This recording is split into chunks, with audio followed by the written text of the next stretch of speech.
Okay, so we're going to start out with doing some review stuff. Like I have said in your Google announcement and in the Google form that you hopefully have done, which if you haven't done that, please get that done for me first. So this first assignment that you're going to do is going to review some things back from Unit 1 that you did. The very first thing we're going to start with is review from 1-3. So if you can go back and look at your notes, hopefully you were at school and you were able to take your binder home. And if that's the case, you can go back and look at your 1-3 notes as you're doing your practice for this first part. So we're going to review parts of an expression.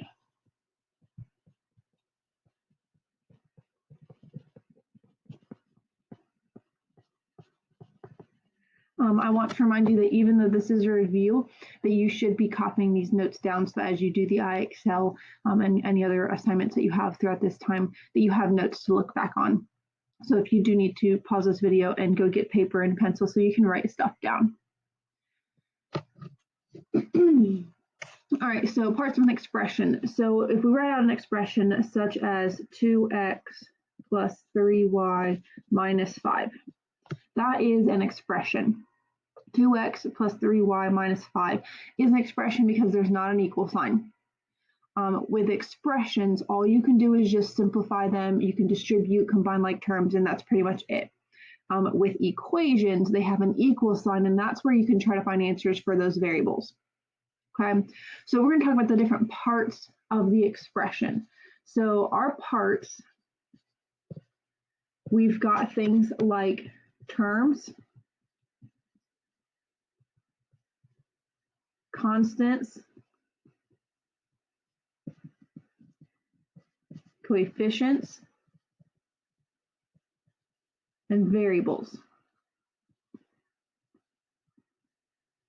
Those are the parts that we're going to talk about and focus on in this review as we get started.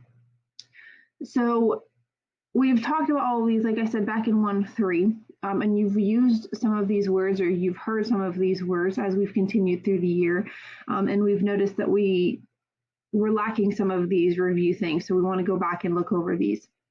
So terms are the different parts or pieces of your expression. Okay, so our terms, those different parts, those different pieces, are separated by your plus or your minus signs.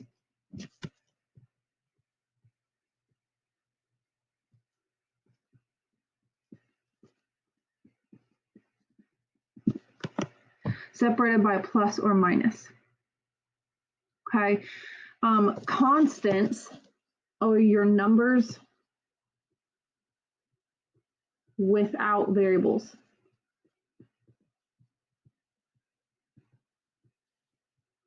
They're those numbers that are alone, they're by themselves. They are the numbers, which means you have to include if it's a positive or a negative. Okay, so pay attention to your signs.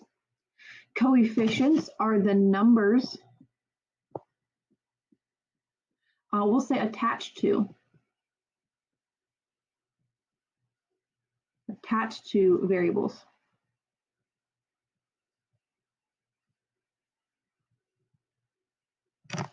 The numbers that are attached to your variables, they are just the number part though.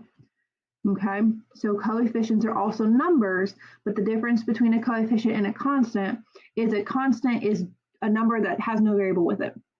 A coefficient is a number that is attached to a variable, and your variables are just simply your letters. And that one should be one you should have, no problem knowing what a variable is at this point.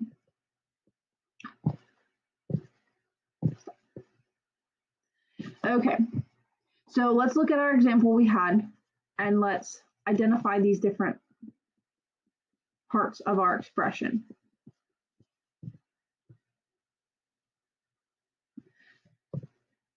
So let's go through terms first. The terms are your different parts or your different pieces separated by a plus or a minus sign. So I've got 2x and then a plus sign. I've got 3y and then a minus sign, and then I've got that negative 5. So those are your different parts, your different pieces. So my terms would be 2x, 3y, and negative 5. There are 3 parts, there are 3 pieces to this expression.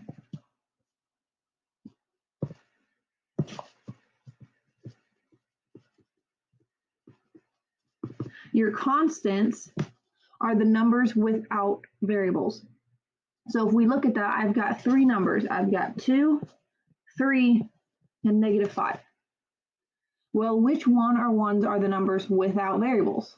It's 2x, 3y, and negative 5. So negative 5 is a number that doesn't have a variable attached to it. So negative 5 is the constant.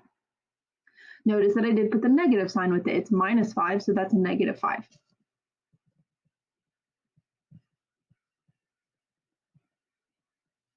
Coefficients are your numbers that are attached to the variables. So we go back and look at our numbers. We have 2, 3, and negative 5. Well, we already said negative 5 is a constant. You can't be both a constant and a coefficient. So negative 5 is not a coefficient. Coefficients are numbers attached to the variable. So we've got 2x and 3y. So the coefficients are 2 and 3. Just the number part.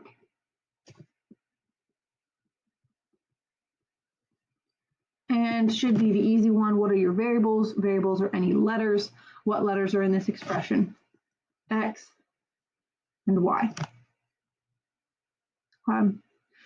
If that is enough to go ahead and try the IXL, you can do so. Otherwise, I'm going to go through another example so that you can get a couple more practice problems if you need to.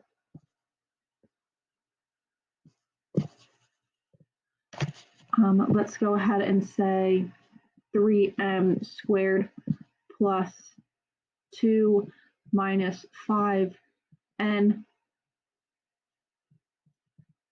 plus p.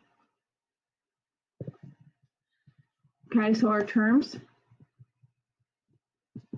are separated by a plus or minus sign. So we've got 3m squared plus 2 minus 5n plus, and then p. So if we look, we've got 4 terms there. We've got 3m squared, 2, negative 5n, and p.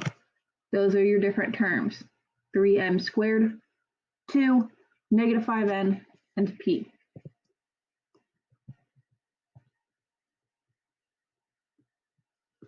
Constants. Well, we're looking for numbers, and we're looking for numbers that are by themselves. So we've got 3, 2, negative 5. I'm going to circle that that's a negative together, and I'm going to put in that there's a 1 there. Okay, so we're looking at those 4 numbers. Which one or ones are numbers by themselves? 3m squared, 2, negative 5n, or 1p. 2 is your constant. 2 is by itself.